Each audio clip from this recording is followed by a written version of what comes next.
जम्मू मज कांग्रेस पार्टी तरफ press conference सांस मरकजी सरकार नुक्त चीनी जम्मू कश्मीर लूकन सहित नाइंसाफी करनुक इल्जाम।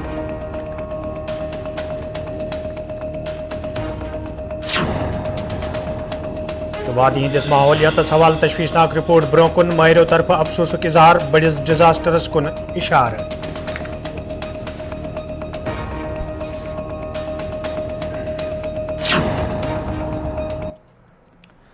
तो नाजरीन पेश खबरन हुन तफसील। दफा 307 मामले ये सुप्रीम कोर्टस मज तज आज अदालत ब्रोह कन बे अकि लट दरखास्त दित अमि कथ हज मंग कर आमत ज अत मामलस पे गि सुनवाई शुरू सपदन तो सह आईनी बेंच गि तश्कील दिन युन यम पत अत मामलस पे सुनवाई सपद। ताहम कोर आज चीफ जस्टिस ऑफ इंडिया अमि हवाले अर्जी हज समात तो दितुन यकीन ज सठा जल्द सपद अत पे कार्रवाई ये जन जम्मू कश्मीर मज अत मामलस हवाले रल मिल रद्द अमल ब्रोह कुन यवान छ।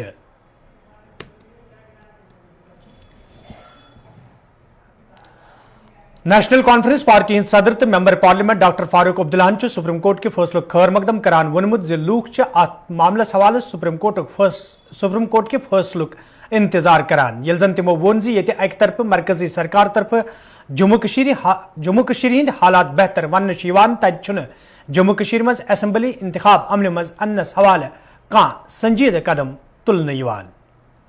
देखिए मैं आपको ये बताऊं, ये सिर्फ कश्मीर में नहीं हो रहा, ये जम्मू में भी हो रहा है। इसमें सब लोग को एक मुसीबत से गुजरना पड़ रहा है। आज हम नौकरी तो दे नहीं सकते।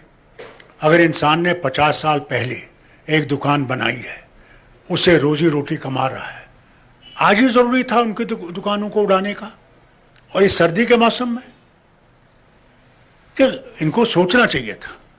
दिल्ली में भी इलीगल कॉलोनीज थी, उनको कैसे रेगुलराइज किया गया? उनको रेगुलराइज किया गया, क्या यहां नहीं कर सकते थे? गरीबों को क्या उठाना था, उछालना था? ये गलत किया इन्होंने। और मैं नहीं समझता ये हिंदू मुसलमान का मामला है, ये हमारे तशख़्ख़ुस को ही ख़त्म करने की ज़रूरत है। ये चाहते हैं कि अपना ये पावर दिखाएं, ये पावर इनको खुद डुबो देगा। देखिए हम चाहते हैं कि सुप्रीम कोर्ट इसको सुने, और सुप्रीम कोर्ट पहले भी सुप्रीम कोर्ट ने इसका फैसले दिए हैं, 2 फैसले आए। उस वक्त ये कहा गया कि ये परमानेंट है, इसको छुआना नहीं चाहिए। आज क्या वजह है कि ये लोग नहीं उठा रहे हैं? उठाना चाहिए, हमें पता लगे कि फाइनल कोर्ट ऑफ जस्टिस हमारे लिए क्या कहता है। अगर यहाँ पे सिचुएशन नॉर्मल है जैसे ये कहते हैं, तो अगर नॉर्मल है तो फिर इलेक्शन करने में क्या मुश्किल है? मैं नहीं समझता हूँ कि ये एक बॉल इधर को उधर को फेंकने से कुछ नहीं होगा। हम लोगों का हक है इलेक्शन, अंडर द कॉन्स्टिट्यूशन हमारा हक इलेक्शन है। अब एक बात कहे, दूसरी बात कहे, और दूसरा स्टेटहुड का मामला है। क्यों नहीं ये स्टेटहुड बहाल करते हैं? क्या वजह है ये कहते हैं बार बार कि पहले इलेक्शन होंगे फिर स्टेटहुड होगा? क्योंकि दाल में कुछ काला है। ये हमें पूरी स्टेटहुड नहीं देना चाहते, ये हमें दिल्ली की तरह और गोवा की तरह रखना चाहते हैं, गुलाम रखना चाहते हैं हमें लेफ्टिनेंट गवर्नर के नीचे। मैं समझता हूँ ये बहुत गलत है, इनको अपनी पॉलिसी क्लियर करनी चाहिए। हमें स्टेटहुड चाहिए जैसे पहले थी, हमें ट्रंकेटेड स्टेटहुड नहीं चाहिए। क्यों नहीं आवाज़ आई है? क्या महबूबा जी ने आवाज़ नहीं उठाई? क्या मैंने आवाज़ नहीं उठाई? क्या तारिक आमी साहब ने आवाज़ नहीं उठाई? हम एक साथ ही हैं, इसका क्या वजह है? अगर वो अलग अलग बोल रहे हैं एक जमात में, इसमें क्या झगड़ा है? अगर मेरे पास वो तिलिस्मी चिराग होता तो मैं आपके सामने बयान करता कि मुझे तिलिस्मी चिराग ने ये कहा है। वो मेरे पास है नहीं। ये क्या करेंगे, क्या कहेंगे, वो फाइनेंस मिनिस्टर और गवर्नमेंट ऑफ इंडिया ही जानते। ये तो कहते हैं इम्प्रूवमेंट आ गया तो इलेक्शन करें। मैं तो आपसे कहता हूँ अगर इम्प्रूवमेंट नहीं है तो इसीलिए तो ये फिर इलेक्शन रोक रहे हैं। जम्मू आज कांग्रेस पार्टी तरफ प्रेस कॉन्फ्रेंस सांस कर आमुत यथ दौरान मरकजी सरकार नुक्त चीनी करान वन आव ज पतमन कैंसन वरियन दौरान मुल्कस मज कैंसन अमीर सनतकारन हुंद ख्याल थावन आमुत यम किन लकट सनतकार तो आम लोग मुश्किलन मज हेन आय। पिछले 3 वर्षों के अंदर लगभग 5 करोड़ भारतवासी एपीएल से बीपीएल हुए। हम इस बात में किसी के खिलाफ नहीं है कि 609 स्थान पूरे दुनिया के अंदर किसी पूंजीपति का होए और वह स्थान दूसरा क्यों आया, पर वो दूसरा स्थान आने की कीमत जो हम देशवासी चुका रहे हैं, हमारे कानून के साथ, हमारी एजेंसीज के साथ जो दुरुपयोग कर कर, हमारे धन का दुरुपयोग कर कर, देश के जो नियम और कानून का दुरुपयोग कर कर वो 609 स्थान से दूसरे स्थान के ऊपर आया। इस बात को लेकर कांग्रेस पार्टी असहमत है। जेपीसी के अंदर ये बात साफ उल्लेखित थी कि अडानी समूह जो शेयर बाजार के अंदर जो प्राइस है उसके अंदर गैर कानूनी ढंग के अंदर उनको वो शामिल थे, उसके बावजूद भी वित्त मंत्रालय ने उन पर नजर क्यों नहीं रखी और आज वित्त मंत्रालय उनके खिलाफ क्यों नहीं कार्रवाई कर रहा है, ये सवाल देश पूछना चाहता है नरेंद्र मोदी जी से। केंद्र सरकार या कोई सरकार पहले अपनी पॉलिसी घोषित करते हैं और उसके बाद में कंपनीज या उससे लाभार्थी उससे के संदर्भ में फैसला लेती है, पर अब देश के अंदर स्थितियां बिल्कुल उसके विपरीत है। 14 फरवरी 2022 को नरेंद्र मोदी जी की सरकार पॉलिसी घोषणा करने से पहले अडानी जी की घोषणा होती है कि $50 बिलियन का निवेश वो ग्रीन एनर्जी के अंदर, हाइड्रोजन के अंदर करेंगे। और उसके बाद में अपने मित्र के लिए नरेंद्र मोदी जी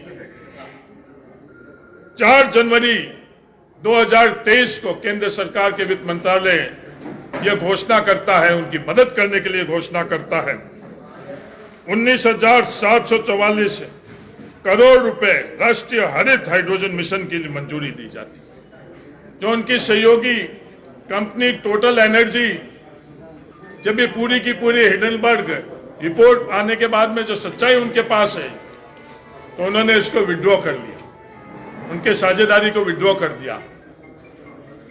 पर केंद्र सरकार की किसी एजेंसी द्वारा इस पूरे प्रकरण की नहीं तो जांच हो रही है और नहीं जांच होने के बाद में अगर दोषी है तो उनको दंड देने की शुरुआत हुई।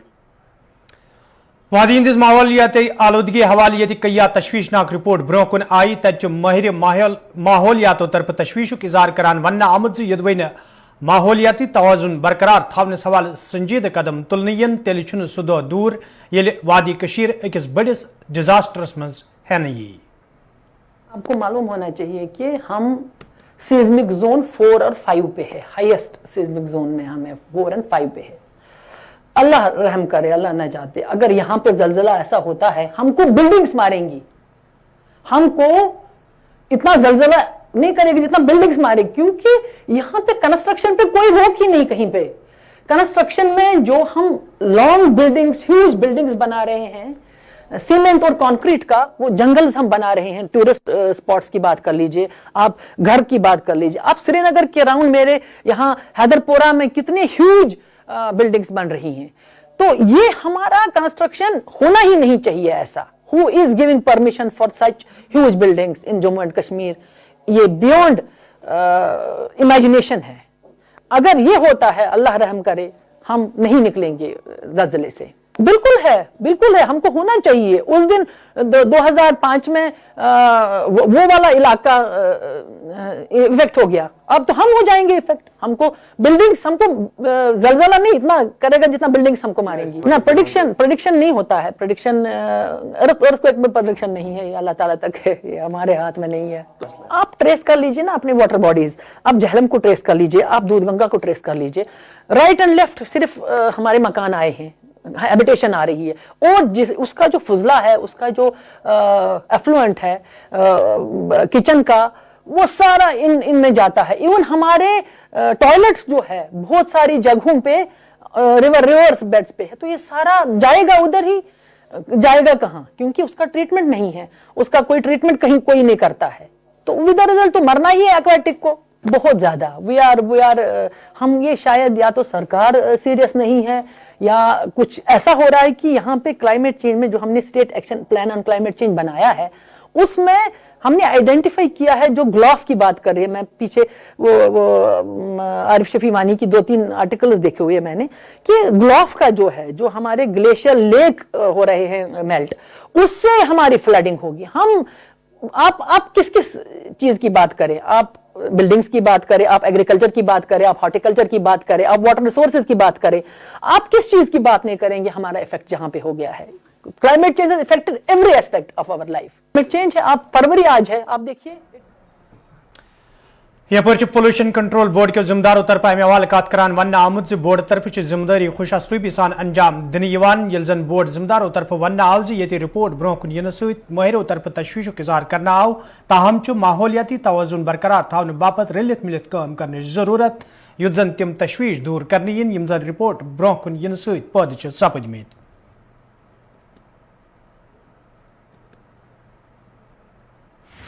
देखिए, जो डाटा है ये एनुअल एवरेज डाटा है, ठीक है, ये कोई एक दिन का डाटा नहीं है, पूरे एनुअल की एवरेज की गई है। उसके बाद आपको मालूम है कि श्रीनगर या कश्मीर वैली में जो ड्यूरिंग विंटर्स यहाँ पर इन्वर्शन फिनोमेनन की वजह से एयर क्वालिटी डिग्रेड होती है। उसका मेजर कारण यह है कि एक तो इन्वर्शन फैक्टर होता है, कोल्ड एयर होती है जो कि हैवी होती है और it tend to be near the ground. दूसरा ये है कि ट्रैफिक, आपको पता है ट्रैफिक कितना बड़ा मैस है हर तरफ। श्रीनगर एक मेट्रोपोलिस सिटी की तरह है जहाँ लाखों गाड़ियाँ हैं, लाखों गाड़ियाँ रजिस्टर्ड हैं और रोड्स का जो इशू है वो तो आपके सामने है। रोड्स आर कंजेस्टेड, आइडलिंग गाड़ियाँ बहुत ज़्यादा रहती हैं आइडलिंग मोड पे।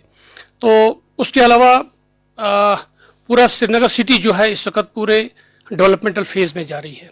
स्मार्ट सिटी का प्रोजेक्ट इसका चल रहा है, हर तरफ से आप हमारे ऑफिस के बाहर से देखिए, आप करीब 6 महीने हो गए इसको प्रोजेक्ट को चलते हुए। डेवलपमेंट इज़ इम्पॉर्टेंट, ठीक है ना। तो साइड बाय साइड उसके रिपरकशंस ये होते हैं कि एयर क्वालिटी ख़राब होती है। जो डाटा आ रहे हैं वो बिल्कुल एग्जैक्टली वही आ रहे हैं जो हमारे हैं। I mean as pollution control committee हमारी ड्यूटी बनती है कि एक्चुअल सोसाइटी को हम अप्राइज कराएंगे इस वक्त यहाँ पर पोल्यूशन लेवल्स क्या है, ताकि उसी हिसाब से जो लाइन डिपार्टमेंट्स हैं वो भी इसमें मदद करें और इन पोल्यूशन लेवल्स को डाउन करने की कोशिश करें हम सब मिलकर। अब मेजर्स क्या लिए जाएंगे? देखिए, मेजर्स ये है कि सबसे पहले अगर आप कहें तो इंडस्ट्रियल पोल्यूशन तो यहाँ पर उतना नहीं है, ठीक है, इंडस्ट्रियल पॉकेट्स के अंदर हो सकता है डेफिनेटली। लेकिन श्रीनगर सिटी की अगर हम बात करते हैं तो श्रीनगर सिटी में जो भी पोल्यूशन है वो ह्यूमन एक्टिविटी की वजह से है, कंस्ट्रक्शन की वजह से है। कंस्ट्रक्शन और डेमोलिशन होता है। इस वक्त आप देखिए कितना सारा हमारा जो प्रोजेक्ट वर्क चल रहा है, और उसके अलावा जो विंटर्स में गार्बेज बर्निंग होता है, बायोमास बर्निंग करते हैं लोग अपना कोल बनाने के लिए, just to keep them warm, और ये तो काफ़ी अरसे से चलता आया है। तो इन चीज़ों को थोड़ा सा हमें एज ए सोसाइटी देखना है, और पोल्यूशन कंट्रोल डिपार्टमेंट ने ऑलरेडी मेजर्स जो हैं वो कन्वे किए हुए हैं। ऑल लाइन डिपार्टमेंट्स नो कि उनका दायित्व क्या है, उनकी ड्यूटीज़ क्या है। तो एनफोर्समेंट तो पोल्यूशन कंट्रोल कमेटी करती है। मेरी गुजारिश तमाम लाइन डिपार्टमेंट से ये रहेगी कि खासकर एसएमसी जो है, एसएमसी श्रीनगर, उनका बहुत बड़ा जुरिस्डिक्शन है। तो वो ये जो गार्बेज बर्निंग होता है और फॉर चारकोल मेकिंग है, या ये जो कई जगह पर हमने देखा कि सोसाइटीज़ में जब कूड़ा करकट जमा हो जाता है तो वो उसको आग लगा देते हैं जस्ट फॉर फन, या उसको डिस्पोज करने के लिए। तो वो एक इलीगल प्रैक्टिस है, अनसाइंटिफिक प्रैक्टिस है, इससे हमें बचना चाहिए। अगर हम कारवान इस्लामी जम्मू कशीर हिंद सरबराह मौलाना गुलाम रसूल हामियन आज मरकजी जामिया मस्जिद कपवारिस मज फलसफे मेराज गशरान वोनमुत जे मेराजुक बुनियादी मकसद अल्लाह ताला सहित हम कलाम सपदन तो अस खतर कबाड़ी का काम कर रहे हैं और यहाँ पर ये चोरी चकारी क्यों करते हैं?